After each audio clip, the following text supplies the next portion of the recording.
Hi, it's Tony Robbins. Happy New Year. Listen, how's your new year coming out so far? I know it's early. It's January 15th, and I thought I'd send you out this little video message because you know what that day means, don't you? January 15th is the cutoff. Statistics show that 95% of the people that actually made a New Year's resolution have already broken it by today. And that's if you even made a resolution. Now, if you're the exception to that, I'm thrilled for you, and I support you, and I say keep rocking it. But if you've missed, maybe I could drop you a quick little message or two here that can help you not only recover, but get way beyond just making some New Year's resolution and make some real lasting change in your life. I mean, think about it. Most people don't even make a resolution anymore. Why?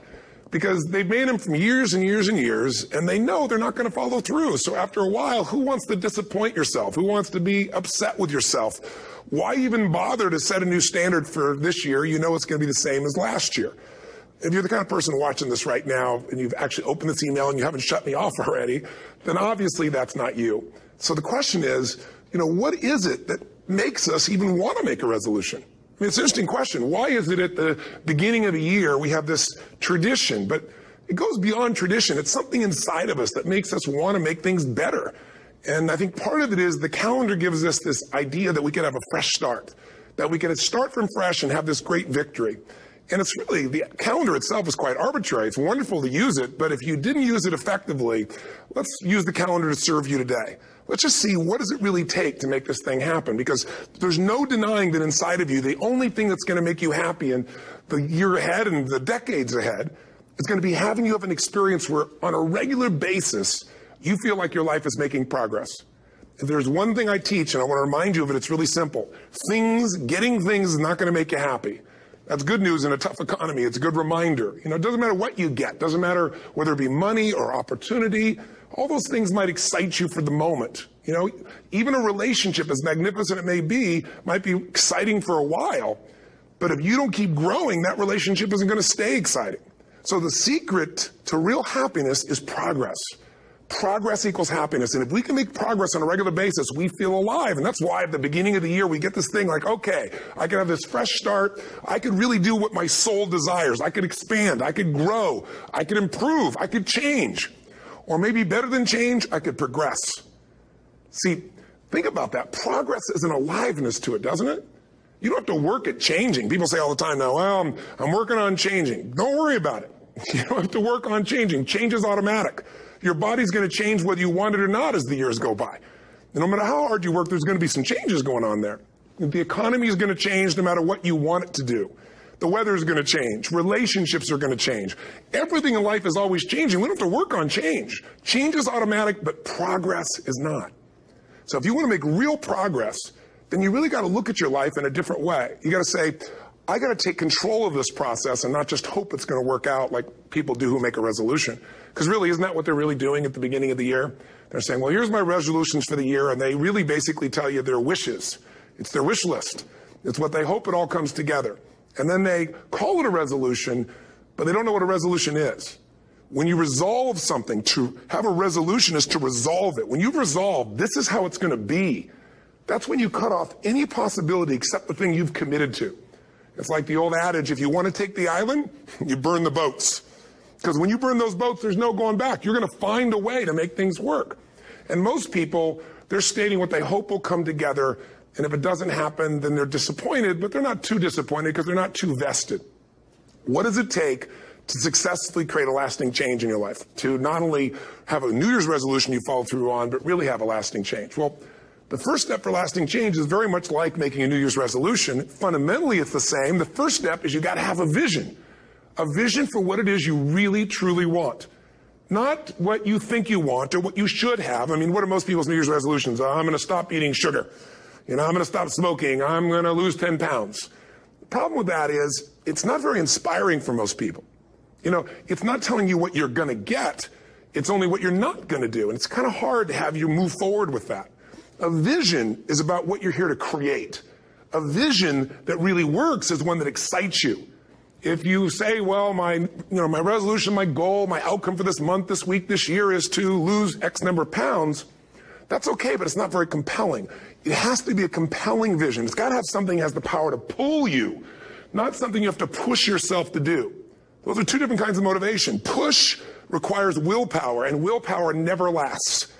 What will last is pull. Having something so exciting, so attractive, something you desire so much that you have a hard time going to sleep at night and you get so up early in the morning to rock it and take it to the next level. That's what you're looking to create. And that isn't easy to get.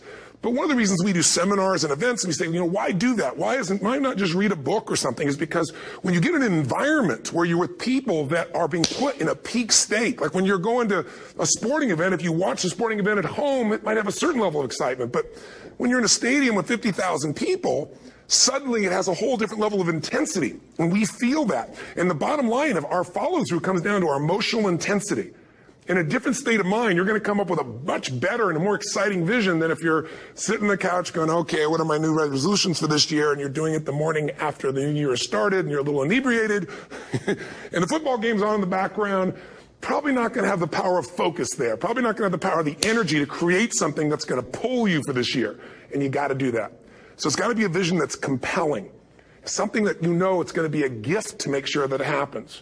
And also, along with that compelling vision, you got to have strong enough reasons that you're going to follow through when the going gets tough. That's one of the biggest things missing for most people. They say, this is what I want to do.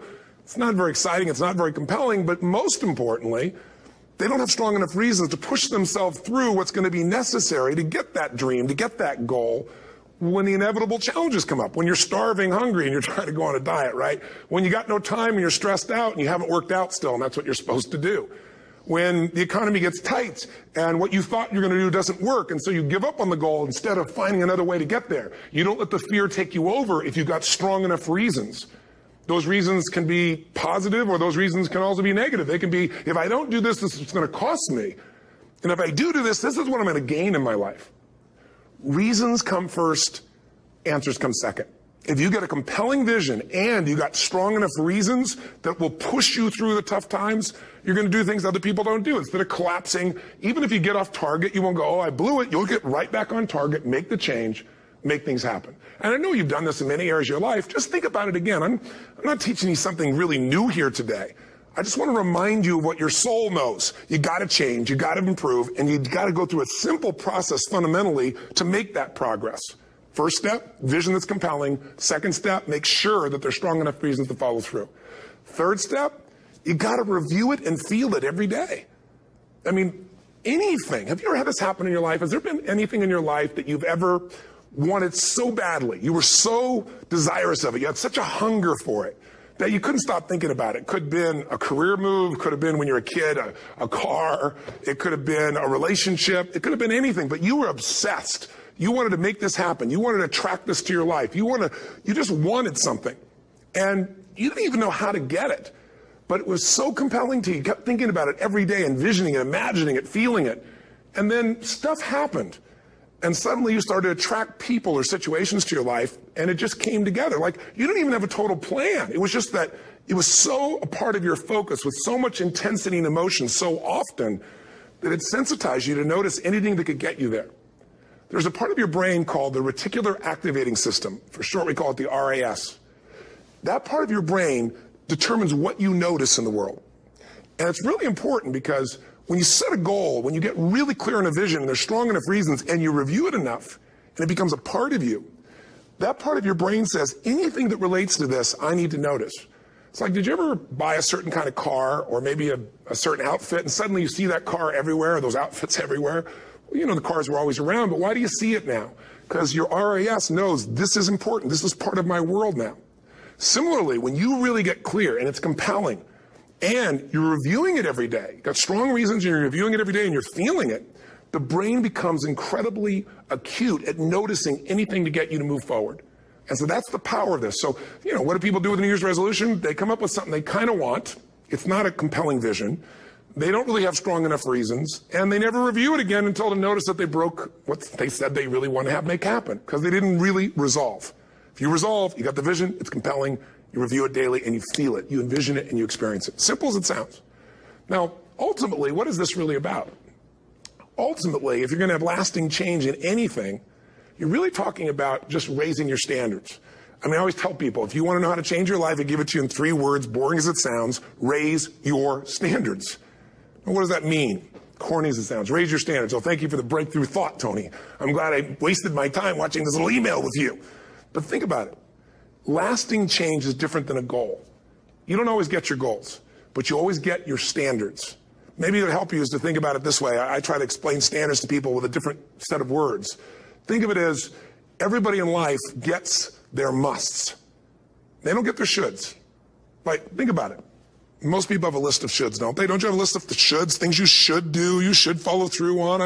I should lose some weight, I should work out more, I should make more calls, I should respond more rapidly to my email, whatever, you know? I should get into the office earlier, I should be, more confident. Whatever your should list is, people love to have their should list be met, but it's kind of like New Year's resolutions. If it does, it's really exciting, but if it doesn't, which is most of the time, it's a little disappointing, but you kind of know it's not going to happen. But when you decide something is a must for you, an absolute must, when you cut off any possible, you say, I'm going to find the way or I'm going to make the way. Human beings, when they resolve things, when they make a real resolution inside themselves, which is they raise the standard and they make it a must, they find the way. Think about it in your own life. Haven't you had some area of your life where you raise your standard and your life has never been the same? Maybe at one time in your life you smoked cigarettes, or you did something and you did it for years and you kept trying to change it, and kept telling yourself I should. And then one day something happened. Something just clicked you over. Something took you over that kind of tipping point. And inside yourself you said no more. And it was a very, very different experience, wasn't it? Something inside of you shifted. And what was a should became a must, and you've never gone back. Is there an area like that in your life you can think of? Again, did you ever smoke cigarettes? Did you ever eat a certain way, drink a certain form of alcohol, and then finally say no more, and you just don't go back? And notice this, it doesn't really take any willpower anymore. Because somewhere when we make this click, when we make something a must, we attach ourselves to it. It becomes part of our identity. And one thing I've learned in the last, 33 years of working with people from now over 100 countries, 4 million people, is human beings absolutely follow through on who they believe they are.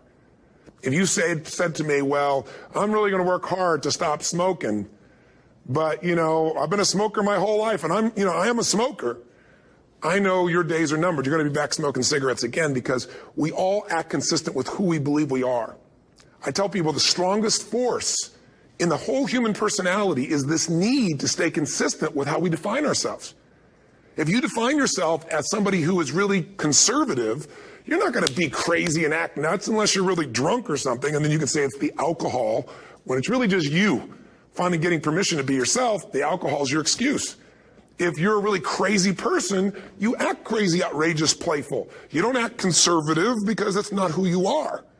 Very often people say, well, I can't do that. I'm not that kind of person. And I always say to people, really, when did you define yourself?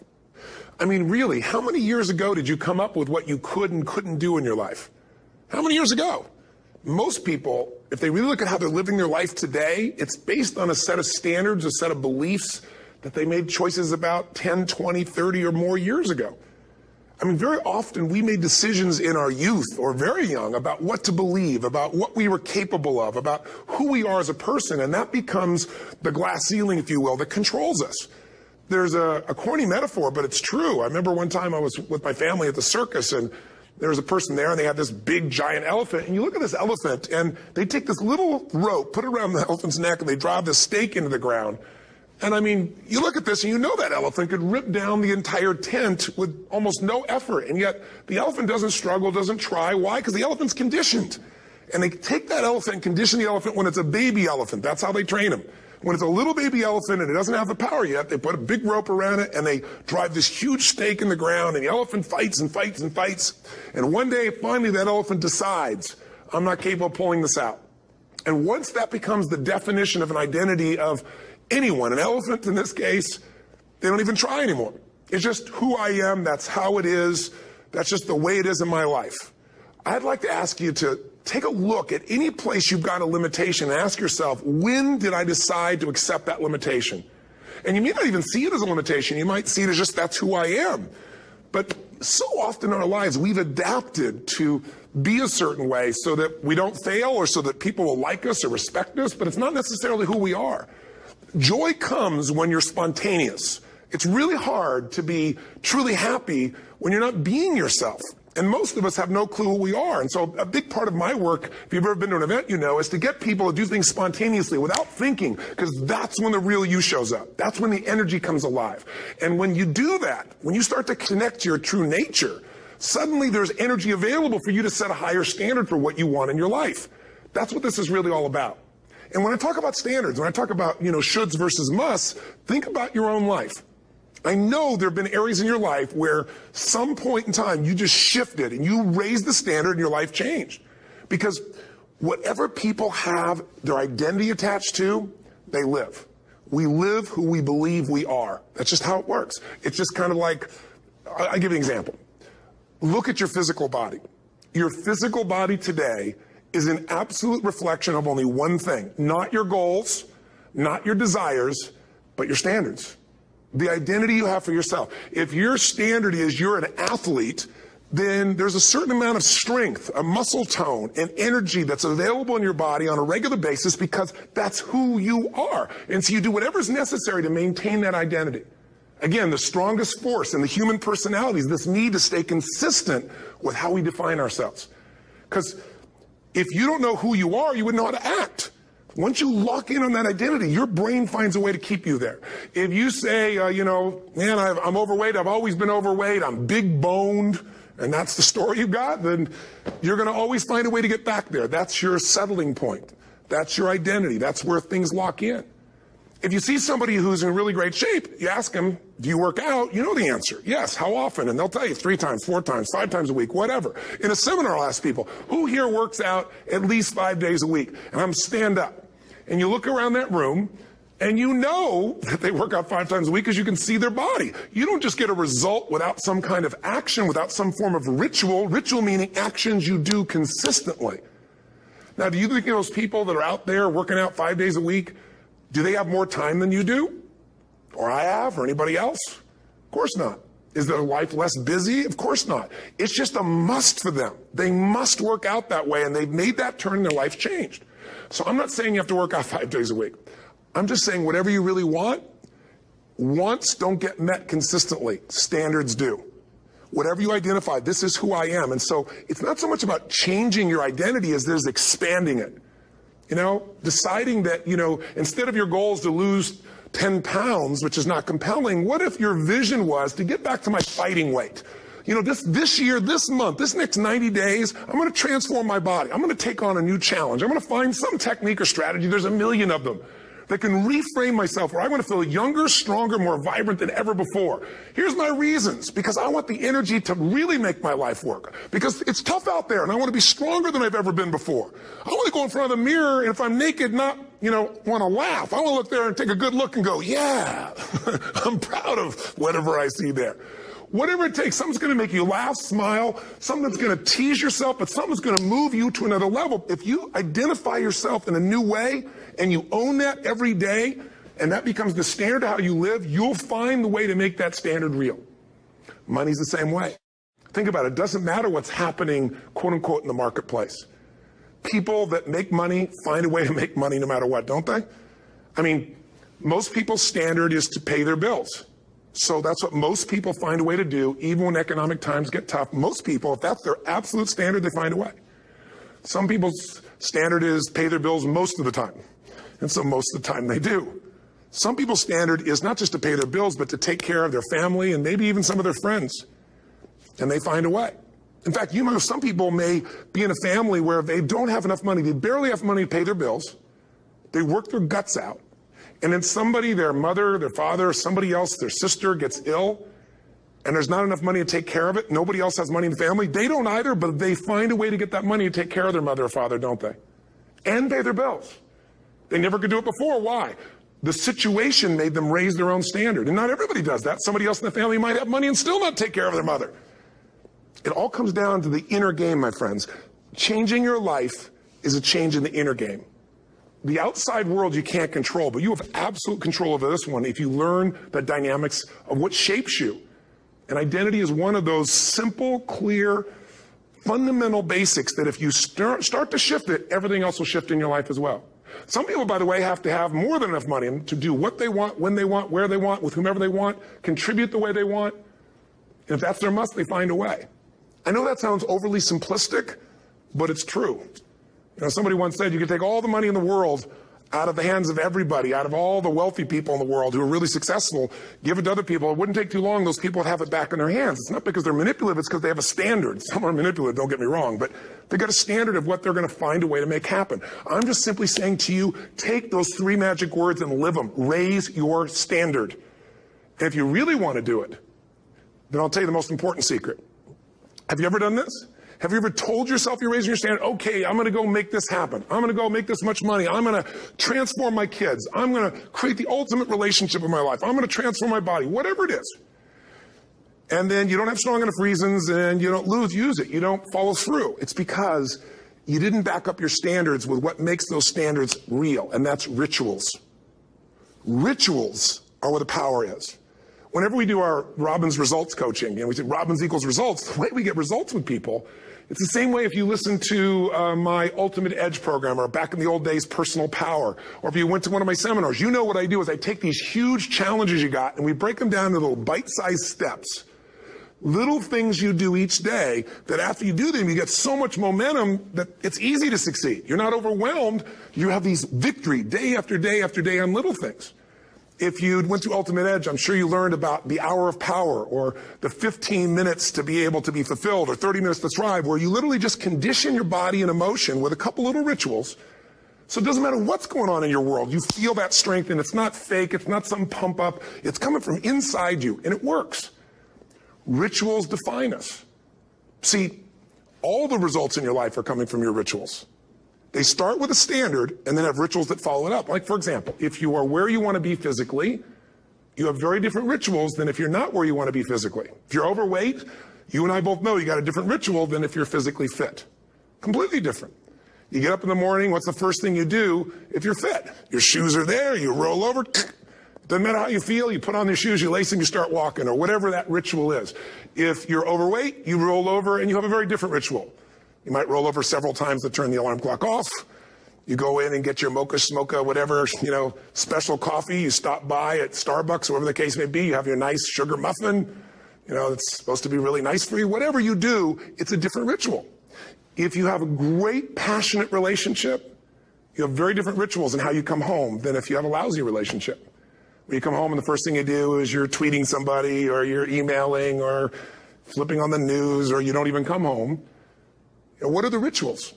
Whenever I study people that are successful, what I look for is what's the standard they hold themselves to, and then what are all those little rituals that add up? Because think about it. Success and failure are not giant events. They don't just show up. You don't just suddenly become successful or suddenly have this cataclysmic event that makes you fail. It may look that way, but failure comes from all the little things. It's failure to make the call. It's failure to check the books. It's failure to say, I'm sorry. It's failure to push yourself to do things physically that you don't want to do. And all those little failures day after day come together until one day some cataclysmic event happens and you blame that. That event happened because you missed all the little stuff. Do you agree with me? And success, by the way, is not some overnight event. It's all these little things.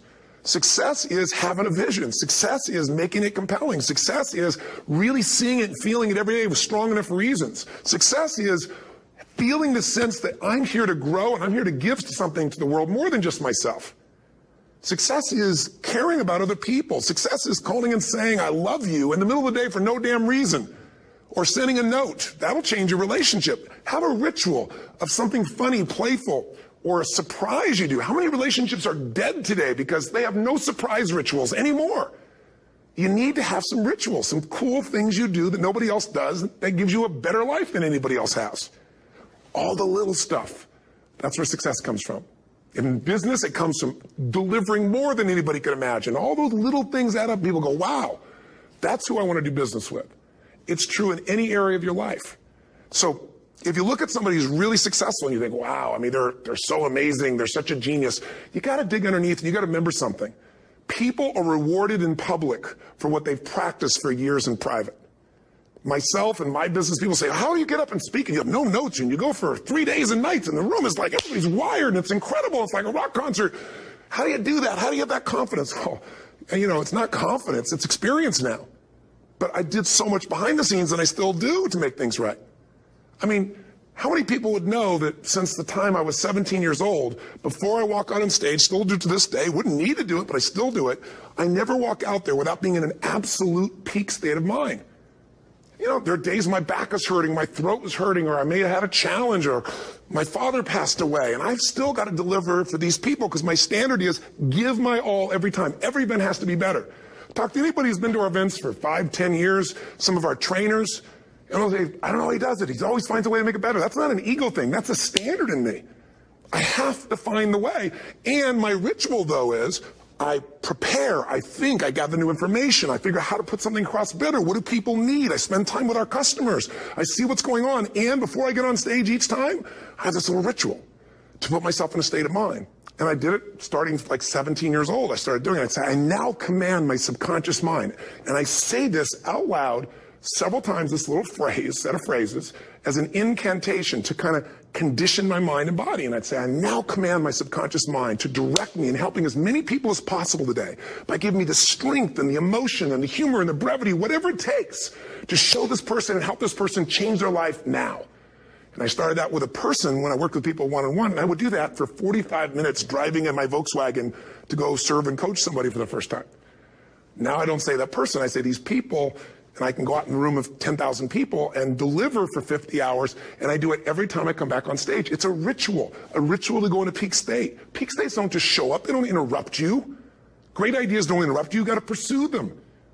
I talked to Michael Jordan, I'll never forget, at the peak of his career, and got to watch his final game, saw him backstage and spent some time with him, and it was a pretty exciting time. He was the greatest basketball player I think that ever lived and has ever lived. And I asked him, I said, what sets you apart, Michael? What is it? And is it God-given talent, ability, skill? What is it? And he said, Tony, he said, I can shoot you straight, and it's not, me trying to act humble. He goes, I have a lot of talent, a lot of God-given talent, a lot of skill. I've worked really hard. But he said, really, it's my standards. He said, every day I demand more from myself than anybody else could humanly expect. I'm not competing with somebody else. I'm competing with what I'm capable of. Magic formula. Because most of us lower our standards. Why? Because who you spend time with, my friends, is who you become.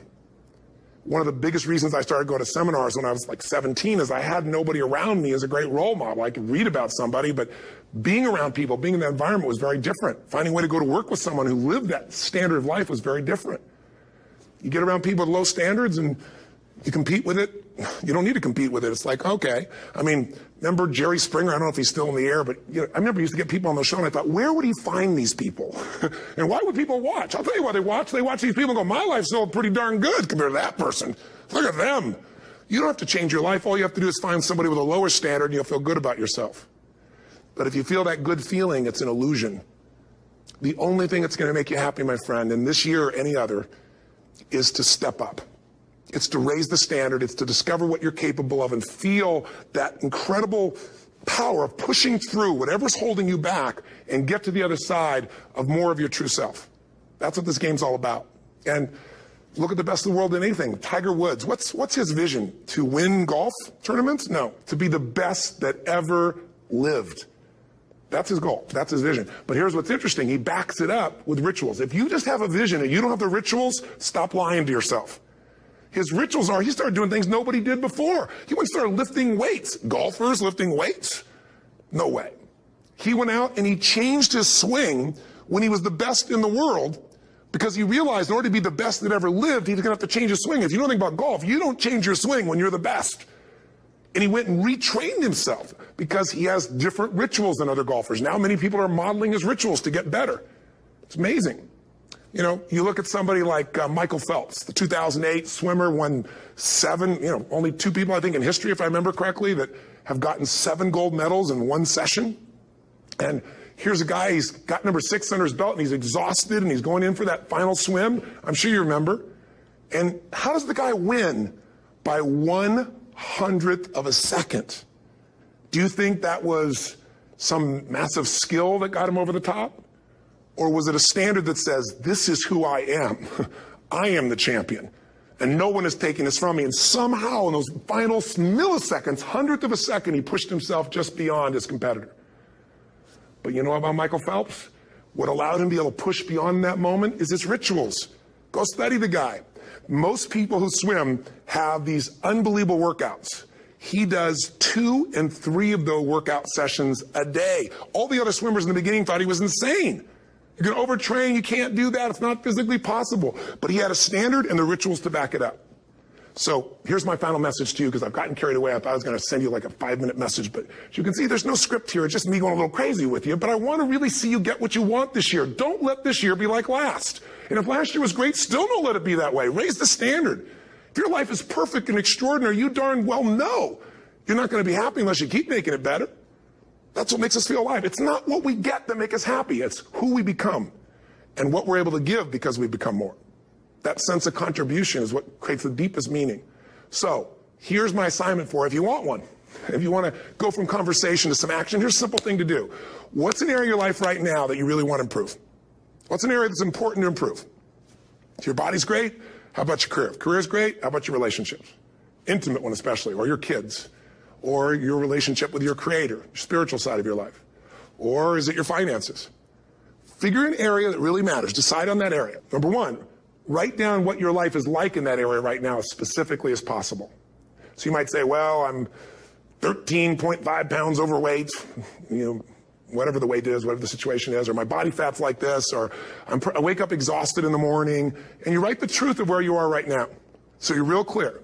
Or I'm not in a relationship. I say I want a relationship, but I'm not in one, and I don't seem to find them. All the good ones seem to be gone is my belief.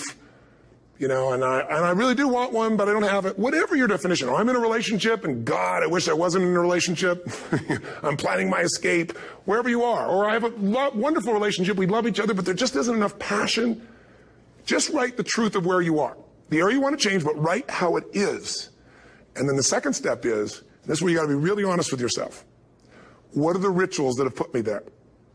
Because whatever results you're getting, even if you don't like the results, there's some rituals that are keeping you in that place. There's some rituals of what you eat or don't eat, how you move or don't move, how you sleep or don't sleep. There's some rituals in the lack of variety or spice or energy or focus in an area. There's something you're doing, and it's usually not one thing, it's a bunch of little things that you kind of do consistently whenever you think about getting in a relationship, whenever you think about working out, whenever you think about money. You get yourself in a state of overwhelm. You start thinking about all the things you can't control. Just write down all the rituals you have, and then here's the third step. What do you want? What's your vision? And be really specific. I want to be my fighting weight. I want to be the strongest I've ever felt. I'm going to turn my, whatever it is, be specific. And then, last step number 4, what are the rituals that'll get you there? What would you need to do differently each morning if you're going to be that kind of energy, that kind of strength? How often would you work out? What days would you work out? What time? A ritual is something you do consistently, usually at a specific time, so it becomes automatic. Let me tell you something. Willpower doesn't last, but rituals can last a lifetime. I bet you have some rituals in your life right now you've been doing for years, even though some of them don't serve you. I'm just saying, wake yourself up. If you want a new year and a new life, you don't need to start on January 1st. Start today. Start with this little video. And just begin to see what happens and see how easy it is to just do a few little rituals. Don't do them all, just do 2 or 3 new things. And you know what happens? You'll get momentum.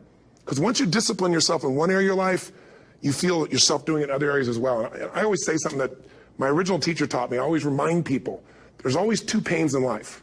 There's the pain of discipline, or there's the pain of regret. And discipline weighs ounces, as my friend Jim Rohn taught me. Regret weighs tons. You don't have regret. So right now, what do you want to change? What's it really like? What are the rituals that got you there? That'll take a little homework. If you're not sure, ask the people around you. They'll tell you what your rituals are. What do I really want in depth? What are the rituals that'll get me there? And then get yourself to start a few of those actions and lock them in place. If I can help you in any way, we're here as a company to support you. Come have an event with us. Come to Unleash the Power Within or Master University, or get a coach. You can get a free coaching session if you call our company and click on something on this. We'll probably have something on it, or get a product. Or don't do anything with us, but do something with somebody, starting with you. If you make the changes in yourself, you're going to be proud this year, and no amount of money or accolades from other people can mirror the feeling of being proud of knowing you've taken back control of your life, or you've taken a great life to another level. Because once you do that, you have something you can give other people, whether it be your kids or your friends or your family. And ultimately, that's what life's about. So thanks for listening. I don't know how long I went here, but I hope this has been helpful for you. I just thought it's a new year, and I want people to be able to truly create a new life. And until I see you again, hopefully soon, or gets a chance to meet you, live strong, and live with passion. And of course, God bless to you. Happy New Year.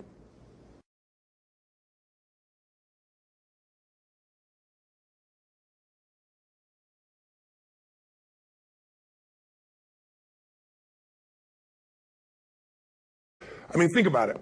Most people don't even make a resolution anymore. Why? Because they've made them from years and years and years, and they know they're not going to follow through. So after a while, who wants to disappoint yourself? Who wants to be upset with yourself? Why even bother to set a new standard for this year? You know it's going to be the same as last year. If you're the kind of person watching this right now, and you've actually opened this email and you haven't shut me off already, then obviously that's not you. So the question is, what is it that makes us even want to make a resolution? I mean, it's an interesting question. Why is it at the beginning of the year we have this tradition? But it goes beyond tradition. It's something inside of us that makes us want to make things better. And I think part of it is the calendar gives us this idea that we can have a fresh start, that we can start from fresh and have this great victory. Work on change. Change is automatic, but progress is not. So if you want to make real progress, then you really got to look at your life in a different way. You got to say, I got to take control of this process and not just hope it's going to work out like people do who make a resolution. Because really, isn't that what they're really doing at the beginning of the year?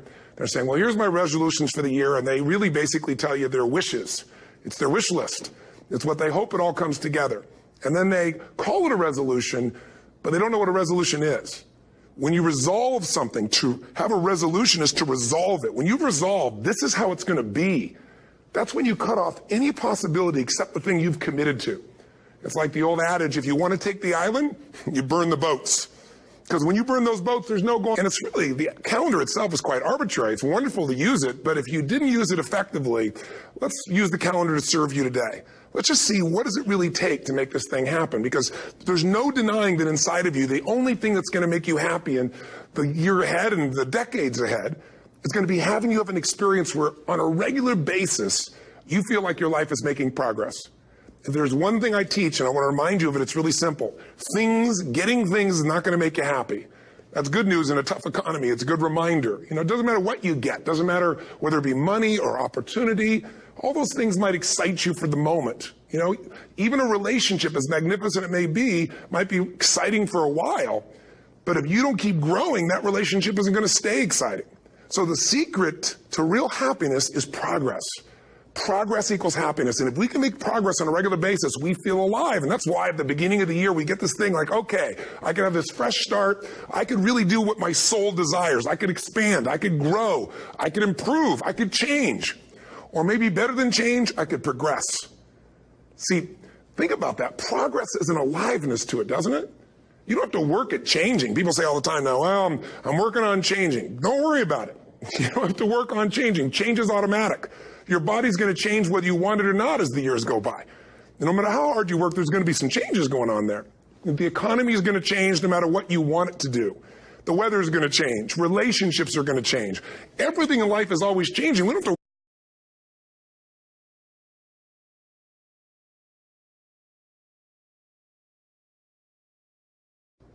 Hi, it's Tony Robbins. Happy New Year. Listen, how's your new year coming out so far? I know it's early. It's January 15th, and I thought I'd send you out this little video message because you know what that day means, don't you? January 15th is the cutoff. Statistics show that 95% of the people that actually made a New Year's resolution have already broken it by today. And that's if you even made a resolution. Now, if you're the exception to that, I'm thrilled for you, and I support you, and I say keep rocking it. But if you've missed, maybe I could drop you a quick little message or two here that can help you not only recover, but get way beyond just making some New Year's resolution and make some real lasting change in your life.